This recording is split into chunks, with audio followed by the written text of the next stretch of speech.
तो दोस्तों अभी हाल ही में मैंने जाट मूवी देखी है जो बहुत ही बेहतरीन लगी मुझे। अब ऐसा पहली बार है कि सनी पाजी ने किसी साउथ डायरेक्टर के साथ काम किया, तो मुझे तो बहुत अच्छी लगी। आइए आपको देखते हैं कैसी लगती है। तो चलिए कहानी शुरू करते हैं। तो कहानी शुरू होती है 2009 से। हमें श्रीलंका के जाफना टेरिटरी में मंगूस जंगल का सीन दिखाया जाता है, जिसके बारे में बताया जाता है कि वहाँ पर श्रीलंका टाइगर्स की जो दहशत थी उसके खत्म होने के बाद श्रीलंकन आर्मी ये फैसला लेती है कि उन्हें जाफना के जंगल के अंदर वेपन्स और खजाने की खोज करना है, जिसके लिए श्रीलंकन आर्मी आसपास के गांव से लोगों को इकट्ठा करके जंगल के अंदर छुपे खजाने और वेपन्स को ढूंढने लगती है। तभी एक दिन अचानक खुदाई करते हुए एक शख्स को जमीन के अंदर गोल्ड से भरा बॉक्स मिलता है। अब उस शख्स का नाम था राणा तुंगा, जो बेहद खतरनाक था, और उसके साथ उसका छोटा भाई था जिसका नाम था सोमलू। तब गोल्ड के मिलते ही राणा तुंगा बोलता है कि क्या हमें जिंदगी भर यही करना है, यानी वह इस खजाने को नहीं देने का फैसला लेते हैं। तभी देखते हैं कि एक आर्मी ऑफिसर को डाउट हो जाता है कि लगता है कि कुछ मिला है। वह जैसे उनके पास आता है तभी राणा तुंगा के लोग अटैक कर देते हैं और सभी लोगों को मारना शुरू करते हैं। राणा तुंगा सबको मारने के बाद श्रीलंका का बॉर्डर पार करके जैसे ही आंध्र प्रदेश के अंदर पहुंचता है, उन्हें एक पुलिस वाला पकड़ लेता है। वह उन्हें पुलिस स्टेशन ले जाता है और जब उनसे पूछता है कि तुम लोग कौन हो, वह उसको गोल्ड का लालच दिलाकर उसको अपनी साइड मिला लेता है, जिससे उनको आंध्र प्रदेश के अंदर छुपने का परमिशन मिल जाता है और वह इस पार उस पार आसानी से जा सकते थे। उसके बाद हमें प्रेजेंट टाइम का सीन दिखाया जाता है। देखने को मिलता है कि प्राइम मिनिस्टर को एक छोटी सी लड़की ने खत भेजा था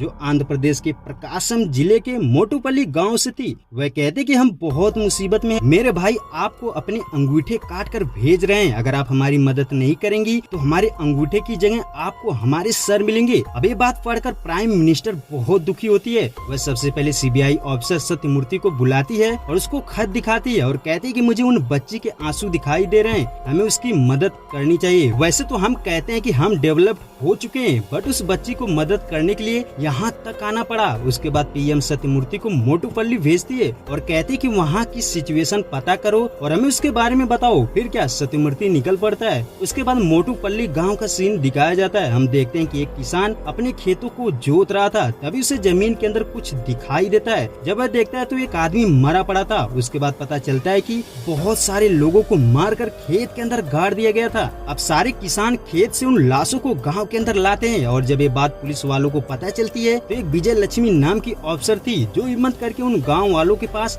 जाती है और इस बारे में पूछती है, बट कोई भी कुछ नहीं बोलता। यहाँ तक कि वह उस लाश को भी पहचानने से इनकार कर रहे थे। पर तभी एक लड़का राणा तुंगा का नाम लेता है। अब विजय लक्ष्मी को राणा तुंगा के खिलाफ सबूत मिल जाता है और वह तुरंत उसको गिरफ्तार करने के लिए उसके घर चल पड़ती है। इधर देखते हैं कि राणा तुंगा की माँ सरकारी ऑफिसर से कुछ जबरदस्ती साइन करवा रही थी। वह डर के मारे साइन करने के लिए तैयार हो जाते हैं। इधर विजय लक्ष्मी रास्ते में राणा तुंगा को पकड़ने के लिए जा ही रही थी कि तभी उनका सीनियर कॉल करता है और जितने भी मेल पुलिस वाले थे उनको राणा तुंगा के बारे में बताता है, जिससे सारे पुलिस वाले डर जाते हैं और भाग जाते हैं। अब देखते हैं कि विजय लक्ष्मी अपनी टीम के साथ उसके घर पर पहुंच जाती है और जाते ही सबको मारना शुरू करती है। तभी राणा तुंगा की वाइफ आती है जिसका नाम था भारती। वो उनको रोकती है और बहुत ही नॉर्मल तरीके से बोलकर उनको मनाकर घर के अंदर ले जाती है। उसके बाद विजय लक्ष्मी उसको गुस्से से बोलती है। वह कहती है कि उसको जल्दी बाहर बुला, उसे मार मार कर 20 सड़क पर घुमाऊंगी। तभी अचानक भारती उनको मारने लगती है और जितनी भी लेडीज ऑफिसर थी सबकी वर्दी उतरवा देती है, यानी उन्हें नंगा करके घर के अंदर बंद कर देती है और विजय लक्ष्मी से कहती है कि तुम सिर्फ 10 लोगों को देखकर डर गई, 1000 लोगों को मारने जा रहा है मेरा पति। उस युग में रावण को रोकने राम आया था, लेकिन इस युग में कोई राम पैदा नहीं हुआ जो राणा तुंगा को रोके। ये हमारी लंका है, इस लंका में कदम रखने से भगवान भी डरता है। उसके बाद देखते हैं कि अपनी मेन कैरेक्टर की एंट्री होती है जाट। पता चलता है कि वह ट्रेन से अपने घर जा रहा था, बट अचानक ट्रेन रुक जाती है। पता चलता है कि आगे मालगाड़ी पलट गई थी, जिसको हटाने में 5 से 6 घंटे तो लगेंगे। अब जाट को लेट हो रहा था, बट वह क्या करता है, उसे भूख लगी थी। वह खाने के लिए ढाबा पूछता है। तभी उसे एक सुनसान जगह पर ढाबा दिखाई देता है। वह वहाँ जाता है और देखता है कि एक अम्मा इडली डोसा बना रही थी। जाट उनसे बात करते हुए खाना खा ही रहा था कि तभी अचानक ढेर सारे गुंडे आ जाते हैं। वह जैसे ही ढाबे के अंदर एंटर करते हैं तो वह जाट का खाना गिरा देते हैं और अम्मा को तंग करते हैं। तभी जाट उनके पास जाता है। वह कहता है कि मैं इडली खा रहा था, आपने धक्का मारा और मेरा खाना गिर गया, आपको सॉरी बोलना था ना, आप सॉरी बोलिए। तभी उसका मजाक उड़ाते हैं। वह कहते हैं कि सॉरी और हम, मेरा जूता सॉरी बोलेगा। तभी जाट एक पटका मारता है, पार्टी सीधा जमीन पर। उसके बाद जाट कहता है कि इस 2.5 किलो को हाथ की ताकत पूरा नॉर्थ देख चुका है, अब साउथ देखेगा। उसके बाद जबरदस्त ट्राई करता है, लेकिन लास्ट में एक बंदा उससे कहता है कि तू जानता नहीं हम किसके आदमी हैं, और राम सुब्बा रेड्डी का नाम लेता है। तभी जाट उसको मारते हुए बोलता है कि तो बोलेगा सॉरी। उसके बाद जाट उसको लेकर सुब्बा रेड्डी के पास जाता है। वहाँ देखते हैं कि सुब्बा रेड्डी की बेटी को देखने वाले उसके घर पर थे। वह उनको धमकाते हुए बड़ी बड़ी हाँक रहा था। वह कहता है कि यहाँ सबसे पावरफुल कौन है, मैं। और तभी जाट आ जाता है। वह कहता है कि यहाँ राम सुब्बा रेड्डी कौन है, तो सुब्बा रेड्डी बोलता है कि मैं। उसके बाद जाट उसको एक झापड़ मारता है और उससे सॉरी बोलने को कहता है और सारी बातें बताता है कि मैं इडली खा रहा था, इसने धक्का मारा और इडली गिर गया। उसके बाद सुब्बा रेड्डी के गुंडों की खूब पिटाई करता है। उसके बाद लास्ट में सुब्बा रेड्डी बोलता है कि ये बात मेरे भाई को पता चला तो तुझे नंगा करके मारेगा। तभी जाट पूछता है कौन है, तो वह सोमलू का नाम लेता है। तो एक बार फिर जाट उसको लेकर सोमलू से सॉरी बुलवाने के लिए निकल पड़ता है। तभी देखते हैं कि सीबीआई ऑफिसर सत्यमूर्ति हैदराबाद पहुंच चुका था। ये बात वहाँ के मिनिस्टर को पता चलती है। वह राणा तुंगा की वाइफ को कॉल करता है। वह कहता है कि तुम लोगों ने जो कांड किया है ना, ये बात सबको पता चल गई है, एक बहुत बड़ा सीबीआई ऑफिसर आ रहा है। तो भारती उनसे कहती है कि टेंशन मत लो, सब कुछ ठीक हो जाएगा। तभी देखते हैं कि इधर सोमलू सरकारी ऑफिसर से जबरदस्ती पेपर्स पर साइन करवा रहा था और दरवाजा बाहर से लॉक किया था। तो जाट वहाँ आता है, लेकिन उसे कुछ नहीं दिखाई देता, दरवाजा लॉक था। जाट सुब्बा रेड्डी से कहता है कि कहाँ है वो, तो वो कहता है कि उसने फोन किया था तो यहीं पर था। तभी सोमलू कोयल की आवाज में बोलता है। ये आवाज जाट सुन लेता है, फिर क्या दरवाजा तोड़ देता है और लोगों को मारना शुरू करता है। तभी सोमलू कहता है कि क्या चाहिए तेरे को, तो जाट कहता है कि सॉरी बोल, और फिर वही कहानी बताता है। तभी सोमलू कहता है कि जिसने सोमलू का नाम लिया उसने सोमलू के बारे में बताया नहीं होगा। उसके बाद जाट उनकी भी पिटाई करता है और सॉरी बोल बोल करके बहुत मारता है। उसके बाद लास्ट में वह राणा तुंगा का नाम लेता है और अब जाट उससे माफी के लिए निकल पड़ता है। इधर सीबीआई ऑफिसर राणा तुंगा के बारे में पूछता है। तभी राणा तुंगा के बारे में दिखाया जाता है। देखते हैं कि राणा तुंगा बिना परमिशन के ही दरिया में जाता था, इसलिए एक आदमी आता है। वह सोमलू को एक झापड़ मार कर कहता है कि तुम लोग मेरे बिना परमिशन के अंदर नहीं जा सकते, एक मामूली कूली होकर मुझसे उलझ रहे हो। फिर देखते हैं कि रात को बारिश हो रही थी। राणा तुंगा अपने आदमियों को लेकर आता है और उस आदमी को मार देता है और सुबह को वही पुलिस वाला आता है जिसने इसको परमिशन दिया था। वह गुस्से से राणा तुंगा को गाली देकर कहता है कि बगैर एड्रेस के यहाँ आने दिया तो तू किसी को भी मार देगा, ज्यादा उड़ेगा तो तेरा इनकाउंटर करके समंदर में फेंक दूंगा। उसके बाद राणा तुंगा उसकी गर्दन काट देता है और उस एरिया में अपना आतंक मचाना शुरू करता है। वह सभी लोगों को डरा धमका कर अपनी तरफ खींच लेता है और जो नहीं मानता उसको जान से मार देता है और उस एरिया के सभी नौजवानों को मिलाकर अपनी टीम बनाता है और अपनी आर्मी तैयार करता है। ये तो था राणा तुंगा की बैक स्टोरी। उसके बाद देखते हैं कि प्रेजेंट टाइम में जाट उसके भाई को घसीटते हुए उसके घर लाता है और सबकी धुलाई करता है। वहाँ के जितने भी लोग थे ये देखकर हैरान हो जाते हैं। जाट कहता है बुला अपने भाई को। वह पूजा कर रहा था, वो भी रावण की। वह जैसे उसके सामने आता है तो जाट उससे सॉरी बोलने को कहता है। अभी सुनकर वो भी हंसने लगता है। तभी जाट फिर कहानी बताने लगता है। तो जब राणा तुंगा को पता चलता है कि ये तो छोटी सी बात है, इसके लिए इसे यहाँ ला दिया और सोमलू को एक थप्पड़ मारता है। उसके बाद वह जाट से सॉरी बोलता है तो जाट खुश हो जाता है। वह कहता है कि ये बंदा मुझे पसंद आया। अब जाट जैसे ही वहाँ से निकलता है तो उसे कुछ शक होता है कि यहाँ कुछ तो गड़बड़ है। वह कहता है कि मैं सुबह से देख रहा हूँ तुम्हारे आदमियों के पास हथियार है और बाहर पुलिस जीप है, अंदर पुलिस के कपड़े हैं। ये देखकर वह रुक जाता है। वह पुलिस के कपड़े उठाकर अंदर उन लड़कियों को देता है। उसके बाद यहाँ पर भी लोगों को मारना शुरू करता है। वह राणा तुंगा को भी मारता है, लेकिन तभी राणा तुंगा उसको गन तान लेता है और जाट भी उसकी तरफ अपनी गन तान लेता है। तो जाट बोलता है कि मैं तो सिर्फ एक सॉरी के लिए आया था, बट यहाँ पर अपनी बहनों को देखकर मैं पागल हो गया हूँ। अब मैं तुझे नहीं छोड़ूंगा, मैं इन्हें लेकर जा रहा हूँ। तभी राणा तुंगा की वाइफ उसको रोकती है। वह कहती कि इसे यहाँ से जाने दो, इसने हमारी बहुत बेइज्जती की है, हम इसे बाहर मारेंगे। उसके बाद राणा तुंगा कहता है कि ये मेरा इलाका है, यहाँ कदम कदम पर खतरा है, शाम तक तू खुद मुझसे सॉरी बोलेगा। उसके बाद देखते हैं कि सीबीआई ऑफिसर सत्यमूर्ति मिनिस्टर से मिलता है। मिनिस्टर कहता है कि हमारे स्टेट के रास्ते खराब हैं, आप कहाँ जाओगे, और उसे पैसे देकर बोलता है कि आप साइन कर दो। पीएम से ये बोल देना कि यहाँ सब कुछ ठीक है, बट सीबीआई उसकी बात को नहीं मानता। वह मोटूपल्ली के लिए निकल पड़ता है। तभी देखते हैं कि सीबीआई ऑफिसर की गाड़ी का एक्सीडेंट हो जाता है। इधर जाट के भी पीछे राणा तुंगा के आदमी पड़ जाते हैं। जाट लेडीज ऑफिसर को बचाते हुए भागता है, बट गुंडे उसका लगातार पीछा करते हैं। इसी बीच एक अफसर घायल हो जाती है। जाट उसको उठाकर एक गाँव में जाता है,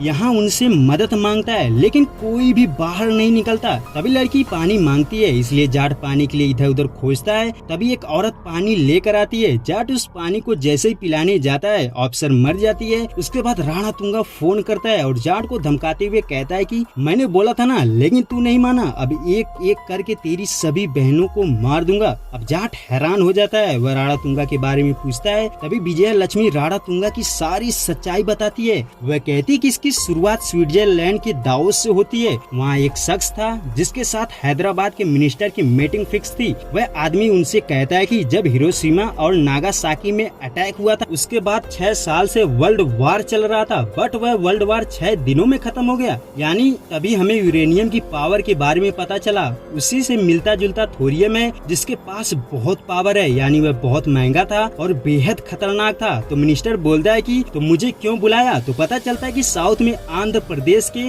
100 किलोमीटर के एरिया में थोरियम की बेस्ट क्वालिटी पाई जाती है, जिसके लिए हमें ये एरिया खाली करवाना पड़ेगा, जिसके लिए तुम्हें बहुत सारे पैसे मिलेंगे। अब ये सुनकर मिनिस्टर हैरान हो जाता है। वह कहता है कि ये काम तो रिस्की है, इसे सिर्फ एक आदमी कर सकता है, वो है राणा तुंगा। अब उस आदमी को लेकर मिनिस्टर राणा तुंगा के पास जाता है। उससे कहता है कि इन 30 गाँव को खाली करवाओगे तो तुम्हें 25,000 करोड़ रुपए मिलेंगे। अब ये सुनकर राणा तुंगा मान जाता है। फिर क्या, वह तब से उन गाँव वालों से उनकी जमीन खरीद रहा था, वो भी जबरदस्ती साइन करवाकर। जो भी नहीं मानता उनको मार देता है। किसी के खिलाफ जिसने भी आवाज उठाई सबको मार दिया। तभी देखते हैं कि कुछ नौजवान पढ़े लिखे उससे बगावत कर देते हैं। वह डीएम से कंप्लेन करते हैं, बट वह भी बिक चुका था। अब उनके पास कोई भी चारा नहीं था। वह एक छोटी बच्ची से अपनी उंगली काट कर एक खत लिखवाते हैं पीएम के लिए, और यही खत हमें शुरू में दिखाया जाता है। लेकिन उसी रात उनको राणा तुंगा के लोग मार कर खेत के अंदर दफन कर देते हैं, और यही चीज शुरू में देखते हैं। तो ये कहानी वो बुढ़िया बताती है। ये सुनकर जाट कहता है कि अब मैं किसी को भी नहीं छोड़ूंगा। उसके बाद वह पुलिस स्टेशन जाता है। वह देखता है कि कोई फ्री फायर खेल रहा है तो कोई जुआ। तो जाट उनसे कहता है कि मुझे एक आदमी के बारे में कंप्लेन लिखवानी है, और फिर वह वही कहानी बताता है। वह कहते हैं कि मैं इडली खा रहा था, एक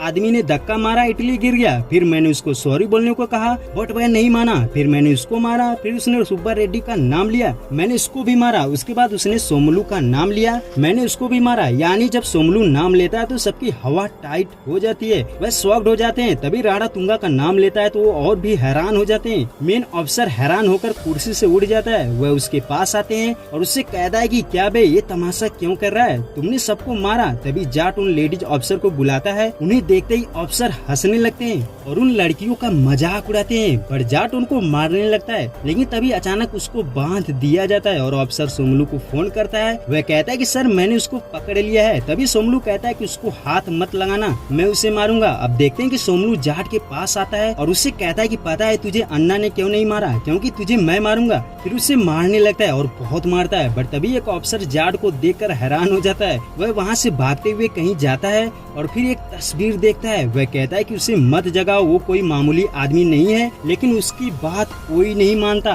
लेकिन जेल के अंदर एक बंदा था, वह जाट को जानता था। वह उसके बारे में बताता है। वह कहता है कि मैंने उसे ढाका के जेल के अंदर देखा था, वहाँ पर बहुत डेंजर लोग थे। वो लोग सोच रहे थे कि ये कोई नॉर्मल आइटम होगा।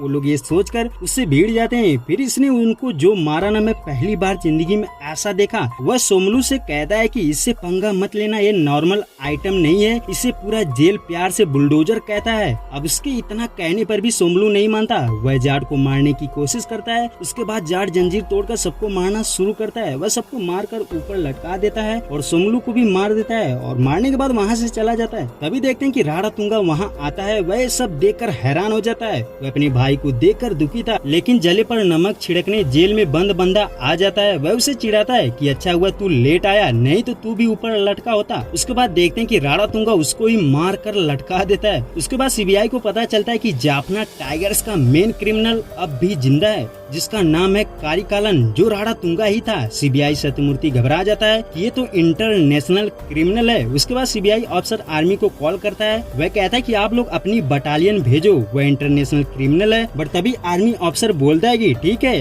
हम पूरी आर्मी नहीं भेजेंगे, उसके लिए एक ही काफी है जो इस समय वहीं पर है। तभी पता चलता है कि जाट कोई मामूली आदमी नहीं था, वह ब्रिगेडियर प्रताप सिंह था, जिसने बहुत सारे खतरनाक मिशन कंप्लीट किया था। उसके बाद देखते हैं कि राणा तुंगा थोरियम की डील के लिए पोर्ट पर पर जाता है जहाँ पर मिनिस्टर भी था। वह गांव के सभी लोगों को कंटेनर में भरकर पोर्ट पर लाता और जिस बच्ची ने प्रेसिडेंट को लेटर लिखा था उससे कहता है कि तुम एक लेटर लिखो और उस लेटर में उनके मरने के बारे में लिखने को बोलता है। लेकिन तभी वहाँ पर जाट आ जाता है, यानी ब्रिगेडियर प्रताप सिंह। वह हेलीकॉप्टर से आता है और गन से सबको मारना शुरू करता है। वहाँ जितने भी कंटेनर थे जिसमें पैसे थे सब में आग लगा देता है और फिर राणा तुंगा आग बबूला हो जाता है। वह उसे लड़ने के लिए आगे बढ़ता है। दोनों में जबरदस्त लड़ाई होती है और फिर लास्ट में जाट उसको मार कर टांग देता है। उसके बाद देखते हैं कि सीबीआई ऑफिसर सत्यमूर्ति आता है, जबकि उसको उसके बारे में पता चल गया था। वह उसकी तारीफ करने के बाद सैल्यूट करता है। इसके बाद कहानी द एंड हो जाती है।